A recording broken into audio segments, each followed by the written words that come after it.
This will be the first of two videos on the Haber process. So in this video we're just going to introduce the Haber process, and in the second video we'll look at how changing the conditions surrounding the reaction affects the position of the equilibrium. That's the second video. This first video, the introduction to the Haber process. So the Haber process. The Haber process is all about making ammonia. Ammonia has the chemical formula NH3. Okay, so that's one of those formulae you have to know. As well as the formula, we obviously need to know the equation for the reaction of the Haber process. Well, ammonia is made of NH3. Ammonia is NH3, therefore it's going to be made from nitrogen and hydrogen. They are the raw materials in the reaction of the Haber process. So nitrogen reacts with hydrogen and it makes ammonia. That's our word equation. Simple equation, much more important, gets tested much more. Nitrogen is a diatomic molecule. Diatomic molecule means it's got a little 2 after it. A molecule of nitrogen is made from 2 atoms of nitrogen. Reacting with hydrogen, also a diatomic molecule, H2. And that's going to make ammonia, NH3. So there is our equation. But now we need to balance it. I've got 2 nitrogens on the left, therefore we're going to need 2 nitrogens on the right. Okay, I've got 2 hydrogens on the left, and at the moment I've got 2 times 3 is 6 hydrogens on the right, so I'm going to need 6 hydrogens on the left, so I need a big 3 before that. And there is our balanced symbol equation for the formation of ammonia. Raw materials we've already said. First one is nitrogen, and nitrogen is found in the air. Nitrogen is 78% of the air. So we simply, the source is the air, we simply cool the air down, and eventually nitrogen turns to a liquid, and we can take it out and we can use it for the Haber process. Hydrogen, you may be thinking to yourself, because we've studied electrolysis in a lot of depth, a source of hydrogen is the electrolysis of water, and that would work, and it would work terrifically well. The only problem, of course, is electrolysis requires electricity, and electricity is so expensive. Much cheaper to obtain the hydrogen from methane. Methane is North Sea gas. It's the gas that powers the Bunsen burner or gas stove or the gas central heating in your home. And methane has the chemical formula CH4. Now, you can react that with steam, and it liberates the hydrogen. So it comes from, the hydrogen Haber comes from methane. Much less expensive, but also much more polluting, of course, that process, as well as producing hydrogen, produces carbon dioxide. But it's cheaper than electrolysis of water, so we do it. I imagine at some point in the future, that may change when the methane runs out, or we are that worried about global warming, that we change it. Right, you'll notice here we've got this symbol in, which is that symbol there. What does that symbol mean? That symbol means this is a reversible reaction. A reversible reaction. What that basically means is we don't have one reaction happening here. We don't have nitrogen reacting with 3 hydrogens making ammonia on its own. We have ammonia reacting with itself to make nitrogen and hydrogen. So it's not one reaction, it's a reversible reaction. It's not one reaction, it's 2 reactions. Not one reaction, but 2. And we've got reaction number 1 and reaction number 2. 1, 2. Now we really can't be bothered to write that out twice, so we just use that symbol there. That 2 half arrows in different directions to show that it's a reversible reaction, that it will undo itself. Now this creates a problem, of course, for chemists, because the chemists want to make ammonia, and ammonia is used for the raw material for making fertilizer. Ammonia is not fertilizer, that's important to say. It's the raw material for making fertilizer, ammonium nitrate or something like that. Chemists want to make this ammonia. What they don't want the ammonia to do is react with itself and make the raw materials again. That undoes all the good work. So chemists have to fiddle with this equilibrium, this reversible reaction, to try and force the reaction to make as much ammonia as possible. And that's what we're going to be studying. That'll be the second video.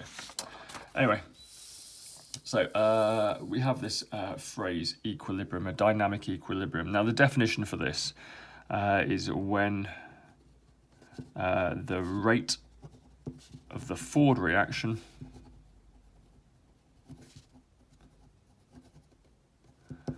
is the same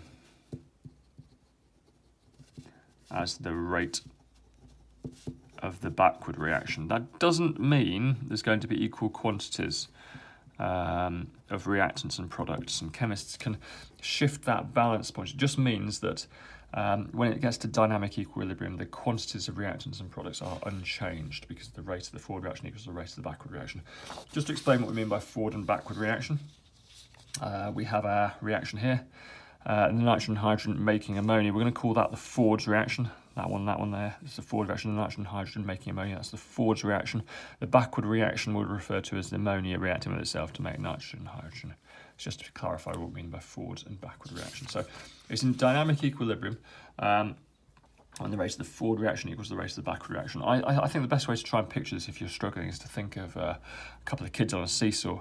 So my girls in the park love to run to the seesaw and jump on it. My eldest gets there first because she's older, she's heavier, and therefore that weighs down that one side. So the seesaw is absolutely up in the air. Then my other daughter gets there and jumps onto it, and suddenly the seesaw oscillates. It moves left and right. And as time goes by, the oscillations get smaller until the seesaw is balanced. It's not balanced equally, of course, because my daughters are different ages. The eldest daughter is weighing it down a little bit more. The younger daughter is up in the air. So once it's balanced, that's like the dynamic equilibrium.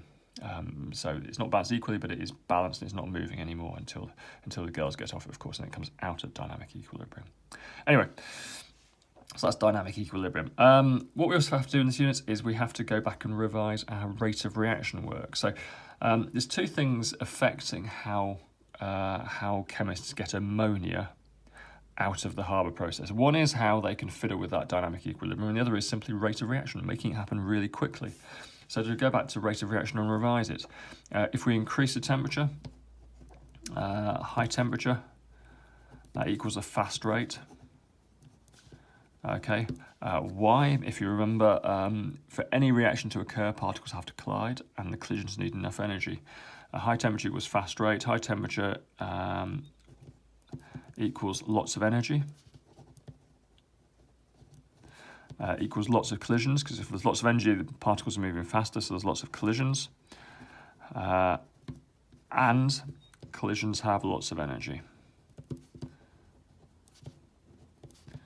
So that explains why this is the reaction vessel down here. Let's just put the reaction vessel down here onto the screen.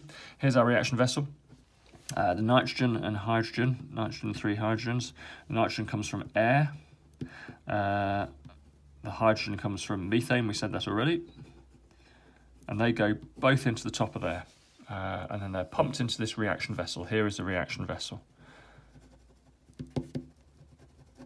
Okay, and this reaction vessel is at 450 degrees C. Why? Because a high temperature gives the particles lots of energy. It means there's lots of collisions, and the collisions have lots of energy. Pressure. Now, these are gases. So we want a high pressure to give us a fast rate. Equals fast rate. Why? High pressure equals lots of particles close together. Lots of particles close together. If there's lots of particles close together, there's lots of collisions. Lots of collisions, and that equals the fast rate. Concentration. Now, concentration refers to solutions. Let's just put the pressure down here. The pressure in this process, in this reaction vessel, is 200 atmospheres. 200 atmospheres is a massively high pressure. The walls of this reaction vessel this will be a steel reaction vessel, and the walls will be several inches thick to give it the strength to hold such a high pressure, so much gas squashed into there to get the particles so close. There's lots of collisions, very fast rate. Now, there's no, this is concentration. That's for solutions. So let's just put that in there.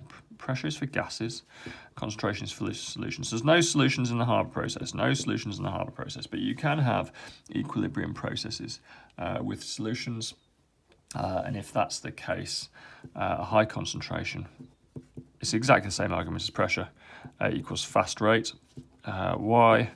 Lots of particles. If you have a high concentration, you have lots of particles. If you have lots of particles, you have lots of collisions. If you have lots of collisions, it's a fast rate. Catalyst. Catalysts always speed up the rate of reaction. Catalysts provide, let's write this down, speed up the rate. Add a catalyst speeds up the rate by providing an alternative route